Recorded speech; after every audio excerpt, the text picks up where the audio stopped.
This is another lazy Sunday, and I have now a book to unbox. Let's go and see what is inside. Let's see what is here. Ooh, another book from the Oculum, the famous German publisher of astronomy books. Okay, Photographische Sternatlas, der gesamte Himmel auf 82 Kartenblättern. So it's a photographic atlas of the sky by Alex Mellinger and Ronald Stoyan. I got this book after the need I felt for something that can show me how the objects and the stars look in the actual reality of the sky from the telescope or from a camera. So about this the sky is divided by two hemispheres. From the North Pole, this is a Blatzenschmidt North Hemisphere, the northern sky, and this is from the North Polar point to the celestial equator. So it covers from the Ursa Minor toward the Canis Minor, Orion, and everything that is near the equator, including the Pegasus, these parts of it. And then on the back cover, you see the southern hemisphere, from the South Polar celestial pole to the celestial equator, Ophiuchus, Serpent, Monoceros, and others that are near here. The book is quite large, I can tell you that. It's a quite large book, bigger than A4 size paper, definitely.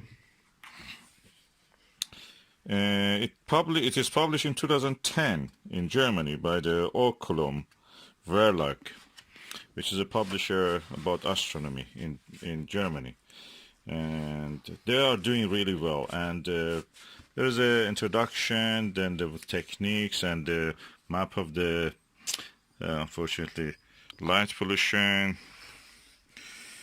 Then it goes to all the little details. Then the main part starts from the northern hemisphere of the sky, celestial northern hemisphere, Ursa Minor. Then it shows all the details. Just to give you a taste of what is inside this, I will go to the let me find the Orion. Yes, that's the constellation Orion, and this is what you will see in the sky. If you use photography or use your telescope, you will see all these individual stars.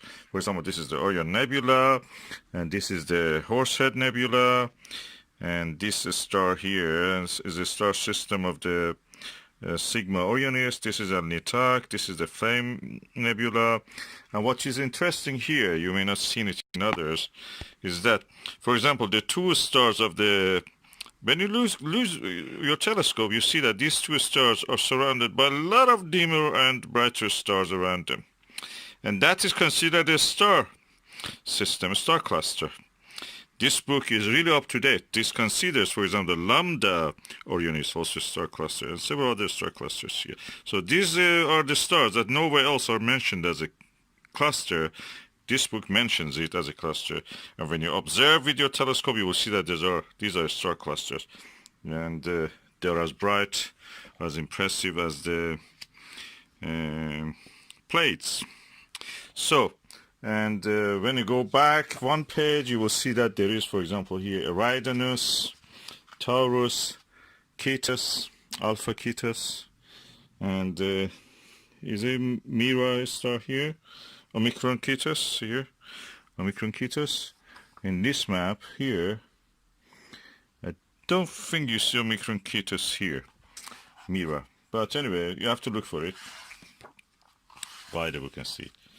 And if you go this way, you will see the Monoceros and the beautiful Rosetta Nebula and the star cluster, which is at the center with two star clusters close together here, another one here, and that's what you will see in the sky.